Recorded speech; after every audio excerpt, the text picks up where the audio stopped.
Cipher کا مقدمہ جو ہے یہ پاکستان کے 25 کروڑ عوام کی غیرت اور حمیت کی یہ دفن کرنے کے مترادف ہے۔ ویسے تو کواشمنٹ انشاءاللہ ہو جائے گی، ٹرائل ہی نہیں ہوگا سائفر، کیونکہ مقدمہ ہی نہیں ہے سائفر۔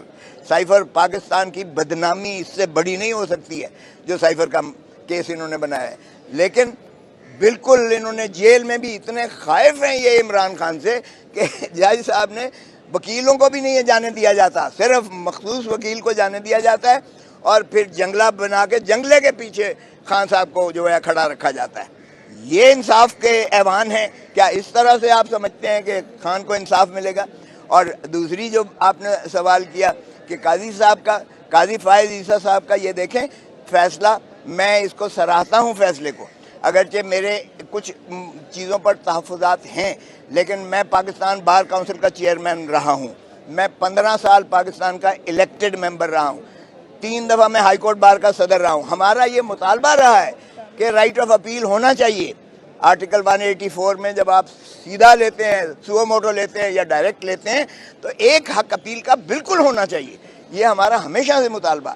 جس پر ہمارا اختلاف تھا وہ یہ کہ یہ آئین میں ترمیم کرنا اس کی ضرورت ہے، لیکن بہرکیف ہائی کورٹ نے کر دیا، ہم اس پر خوش ہیں، اس لیے کوئی ایسی بات نہیں ہے۔ مگر دیکھیں جو پرسن سپیسیفک امینڈمنٹ تھی کہ یہ پیچھے سے اطلاق ہوگا، اور وہ تھا نواز شریف اور ترین صاحب کو جو ہے بیل آؤٹ کرنے کے لیے، وہ سپریم کورٹ 8-7 سے سپریم کورٹ نے اسے مسترد کر دیا ہے اور غیر آئینی قرار دے کے اس امینڈمنٹ کو رد کر دیا ہے۔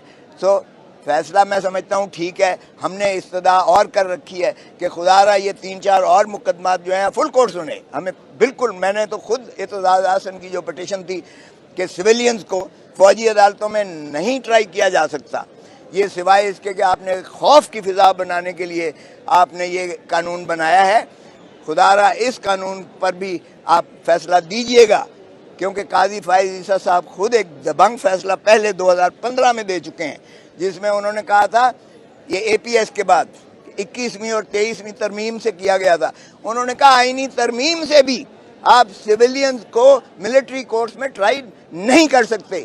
یہ پیرلل جوڈیشری بنانے کے مترادف ہے جو آئین کی روح کو مجروح کرتا ہے، گرانڈ نارم کو۔ میں نے اپلیکیشن دی ہے کہ اس کو جو ہے ارجنٹ اپلیکیشن کہ اس کو بھی لگایا جائے۔ دوسرے مقدمات جو اسی نوعیت کے ہیں، 90 دن کا الیکشن، ارے بھائی اس کو بھی سن لیں۔ اور پھر جو علوی بیچارہ صدر پاکستان جو وہاں محبوس ہے، بند ہے، جس کا سیکٹری بھی اس کی بات نہیں مانتا ہے، ملازم اس کی بات نہیں مانتا ہے، وہ کہتا ہے میں نے سائن نہیں کیے یہ 2 بل، ایک آرمی میں امینڈمنٹ ترمیم کا، ایک آفیشیل سیکریسی ایکٹ میں ترمیم کا، میں نے دستخط نہیں کیے، یہ فراڈ بلز ہیں جو آئے ہوئے ہیں، اس کے تحت عمران کو ٹرائی کر رہے ہو، فراڈ ہے یہ۔ وہ بھی سپریم کورٹ میں چیلنج ہوا ہے۔ تو ہم توقع کرتے ہیں قاضی صاحب سے کہ وہ بے شک فل بینچ بٹھائیں، ہمارے لیے کوئی پرابلم نہیں ہے، 5 رکنی بٹھائیں، 3 بٹھائیں، فل بٹھائیں، وہ ایڈمنسٹریشن ان کا اختیار ہے، وہ اس کو پورا استعمال کریں، عوام کو ریلیف دیں، آئین کو بحال کریں، آئینی حقوق دیں، آئینی مسائل جو ہیں ان کو الجھائیں نہ 9-6-10-5 5-6-3-2 اس چکر میں نہ ڈالیں۔ دیکھیں وہ تو سیدھا سیدھا ہے، اگر کوئی قانون اور آئین کی بالادستی ہے، پہلے تو میں وزیر اعظم سے پوچھتا ہوں کہ ایک سزا یافتہ مجرم جو عدالتی مفرور ہے، اس کو پاکستان کے امبیسڈر نے اسے کیسے پروٹوکل دے کر ان کو جو ہے وہاں سے الوداع کہا، لندن سے، کس قانون کے تحت؟ اس کا تو فرض تھا اس کو پکڑ کے ڈپورٹ کرتا۔ جو عدالتی وارنٹس نکلے ہوئے ہیں پرپیچول، ان کی تعمیل کرتے ہوئے امبیسڈر کو اسے گرفتار کروا کر اس کو یہاں بھیجنا تھا، ڈپورٹ کرنا تھا، یہ امبیسڈر کا فرض تھا۔ امبیسڈر ہمارا اس کو سی آف کر رہا ہے، تو اس کا مطلب یہ ہوا کہ تسلسل ہے یہ پی ڈی ایم کی حکومت کا، یا کوئی ڈیل ان کے ساتھ کر رہے ہیں، جو بھی ہوا ہے۔ لیکن بہرکیف ہمارے عدالتیں جو ہے اتنی ابھی اندھی اور کمزور نہیں ہوئی ہیں۔ دیکھیں پروٹیکٹیو بیل جو یہ دینے جا رہے ہیں، آج دے رہے ہیں یا کل دے رہے ہیں، 3 کیسز میں، 2 میں ان کو سزا ہوئی ہے، 2 میں کیسز میں سزا ہوئی ہے محترم نواز شریف صاحب کو، اور وہ اپیلیں جو ہیں داخل دفتر ہو گئی ہیں ان کی غیر حاضری مفروری کی وجہ سے، اور مفروری کے پرپیچول وارنٹس ان کے نکل چکے ہیں. سو اس لیے ان کو پروٹیکٹیو بیل ملتی ہے, جو سزا نہ ہوا ہو, انڈر ٹرائل ہو, اس کو پروٹیکٹیو بیل ملتی ہے کہ جی مجھے اب کیس کا پتہ چلا ہے اور میں فیس کرنا چاہتا ہوں, مجھے عدالت میں رسائی کے لیے مجھے 2 دن یا 5 دن یا 7 دن دیے جائیں. یہاں تو سزا یافتہ ہے بھائی, اس لیے اس کو پروٹیکٹیو بیل. ہاں اگر آئیں گے تو قانون یہ کہتا ہے کہ سیدھا اس کو اریسٹ کر کے جہاز سے ہی نہ نکلنے دیا جائے, جہاز سے سیدھا اڈیالہ جیل جائیں, اور اڈیالہ جیل میں ماشاءاللہ باقی پرائم منسٹر بھی ہیں, وہ سارے استقبال کریں گے اور قیدی بھی ان کا استقبال کریں گے. نہیں آپ دیکھ لیں, پیپلز پارٹی بڑی کلیئرلی جدا کر چکی ہے, راہیں جدا کر چکی ہے. اس لیے کہ اگر فواد ہمارا نہیں تھا, احد چیمہ ہمارا نہیں تھا پرنسپل سیکرٹری, ایک نواز شریف کا تھا, ایک شہباز شریف کا تھا. عسکری 5 وزیر جو ان کے قریبی تھے, قریب ترین تھے نواز شریف اور شہباز شریف کے, وہ اس کابینہ میں ہیں. تو اس کا تسلسل نہیں ہے تو اور کیا ہے. پیپلز پارٹی بالکل علیحدہ ہے. دیکھیں سیاست میں کچھ بھی ہو سکتا ہے. It is the art of impossible being making possible. So اس میں کچھ بھی ہو سکتا ہے اور ان کو اکٹھا ہونا پڑے گا. ایک بات بتا دوں, اگر انہوں نے عوامی سیاست یعنی پیپلز پالیٹکس کرنی ہے, اگر انہوں نے واقعی پاکستان میں پیپلز جو ہے رول کو بحال کرنا ہے, تو ان کو اکٹھا ہونا پڑے گا. اگر یہ چاہتے ہیں کہ ہیڈ ماسٹر کو ہر 2-4 سال بعد ڈنڈا لے کے ان کے سر پہ آ جائے اور یہ ایک دوسرے ادھر ہو جائے ایک ادھر ہو جائے, پھر مقدر 75 سال سے یہی ہمارے ساتھ کھیل تماشا چل رہا ہے. سو ان کو اکٹھا ہونا پڑے گا اگر واقعی یہ آئین کے ساتھ مخلص ہیں اور یہ پاکستان کی ترقی اور ترویج چاہتے ہیں اور یہ جمہور کو حق دینا چاہتے ہیں گورننس کا, تو ان کو اکٹھا سب کو ہونا پڑے گا, سیاستدانوں کو.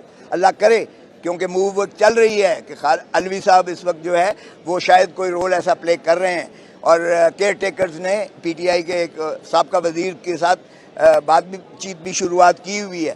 تو اللہ کرے یہ راہیں کھلیں. دیکھیں نفرتیں پاکستان متحمل نہیں ہیں. کل جو فیصلہ ابھی جو میں عمران خان کے توسط سے کر کے آیا ہوں, بحث کر کے آیا ہوں, جو کہ محفوظ کیا گیا ہے فیصلہ چیف جسٹس اسلام آباد ہائی کورٹ نے, وہ بھی ہم نے یہی کہا کہ سائفر کا مقدمہ جو ہے یہ پاکستان کے 25 کروڑ عوام کی غیرت اور حمیت کی یہ دفن کرنے کے مترادف ہے. ایک شخص جو امریکہ کا ڈونلڈ لو, ایک اسسٹنٹ جو سیکٹری ہے, وہ پاکستان کو دھمکی دے رہا ہے ایمبیسڈر کے ذریعے کہ ریجیم چینج کرو ورنہ ہم تمہارا جانے کیا کر دیں گے. اس کی مماثلت ہم نے پہلے بھی دیکھی کہ جو ہینری کسنگر تھا, اس نے شہید ذوالفقار علی بھٹو کو دھمکی دی تھی کہ تم ایٹم بم بنانا بند کر دو ورنہ تمہیں عبرت کا نشان بنا دیں گے. ہم نے ہینری کسنگر کے خلاف کوئی کارروائی نہ کی, ہم نے امریکہ کی سرزنش نہ کی, ہم نے اپنے اس عظیم قائد اور پرائم منسٹر کو ضیاء الحق اور مولوی مشتاق نے مل کر اس کو پھانسی دے کر لحد میں اتار دیا. کیا اب پھر ہم ڈونلڈ لو ایک اسسٹنٹ سیکرٹری کے فرمودات, اس کی حکم کی غلامی اور تابعداری کرتے ہوئے ایک اور وزیر اعظم کو ہم نہ صرف اس کو چلتا کیا وزارت عظمیٰ سے اس حکم نامے کے تحت, بلکہ پابا سلاسل کر کے اس کو زنجیروں میں دکھایا کہ ہم کتنے وفادار ہیں. آپ نے تو صرف کہا تھا کہ اس کو ہٹا دو, نکال دو, ہم نے اس کو اندر بھی کر دیا ہے اور پھر اس پہ بھی قتل کے مقدمات کر دیے. ایک جو ہے قتل کوئٹہ میں ہوتا ہے اور یہاں اعانت میں وہی ریپلیکا جو ہے کیا گیا, اور اپنے ہی لوگوں پہ ہم تشدد اور ان کو جو ہے اندر کر کے تو اپنے سیاسی نظام کو توڑ پھوڑ کر کے پھینک رہے ہیں, اور الیکشنز کا ہم نام لینے کو تیار نہیں ہیں. جمہور کو ہم جمہوری حق دینے کو تیار نہیں ہیں, ان کو حق ووٹ دینے کو تیار نہیں ہیں. الیکشن کمیشن ایسی عجیب کمیشن ہے کہ وہ باندھی اور لونڈی ہے, کہیں اور سے اشارہ ملے گا تو وہ الیکشن کی تاریخ دیں گے. 90 دن ہوا کر دیے انہوں نے آئین میں مندرج, سپریم کورٹ کے فیصلے انہوں نے ہوا میں بکھیر کے پھینک دیے. ارے بھائی, جس ملک کو آپ نے سرزمین بے آئین بنا دیا ہے, تو یہ بتائیں کہ عمرانی معاہدہ پاکستان کے 25 کروڑ کا متحد رہنے کا آپ کیا کر رہے ہیں؟ آپ کے وزیر اعظم صاحب دنیا ساری کے دورے کرتے پھر رہے ہیں. 14 دن تو رہ کے آئے ہیں, امریکہ میں گئے, امریکہ سے لندن آئے, لندن سے پیرس میں گئے, پیرس سے پھر وہاں گئے اور پھر سعودی عرب. 14 دن کی عیاشی کر کے پورا خان بادہ لے کر اور اربوں روپیہ اس قوم کا ٹیکسز کا لگایا جو خود آج 3 نسلیں مقروض ہیں. ہماری 3 نسلیں مقروض کر چکے ہیں یہ. اور آج جو بچہ پیدا ہو رہا ہے وہ 2.5 لاکھ روپے قرضے کے نیچے پیدا ہو رہا ہے. اس کیفیت میں اب ہمارے وزیر اعظم صاحب چائنا گئے ہوئے ہیں. اور کیا بات ہے بھائی، تمہارا کام صرف الیکشنز کروانا ہے صاف اور شفاف. اس کے لیے تو تم تیار، سننے کو بھی تیار نہیں ہو، اور نہ ہی تمہارا جو ہے اس پر کوئی رجحان ہے. تم ایسے کر رہے ہو جیسے تم الیکٹڈ پرائم منسٹر ہو. 4 صوبوں میں اور مرکز میں اس وقت کوئی پاکستان کے عوام کی نمائندگی نہیں ہے، کوئی عوام کی نمائندگی نہیں ہے. اور اس لیے پاکستان جو ڈوبتا چلا جا رہا ہے تو ان کو ہوش کے ناخن رہنے چاہیے. صاف اور شفاف الیکشنز کروائیں، اور جو بھی بنتا ہے پارلیمان میں، اسمبلیوں میں، اس کو اقتدار سونپیں اور یہ خود واپس جائیں. یہی پاکستان کی ترقی کا راز ہوگا، اور یہی پاکستان میں ایک استقلال لائے گا، سالیڈیرٹی لائے گا، ایک جو ہے اسٹیبلٹی لائے گا. پولیٹیکل اسٹیبلٹی کے بغیر معاشی استحکام ہو نہیں سکتا ہے. ملک ترقی کر ہی نہیں سکتا ہے جب تک آپ کی سیاسی پختگی نہیں ہوگی. اور سیاسی پختگی نفرتوں سے نہیں ہوتی ہے. ہمارا ملک نفرتوں کا مزید متحمل نہیں ہے. ایک فریکچرڈ سوسائٹی میں وہ سروائیو نہیں کر سکتی ہے.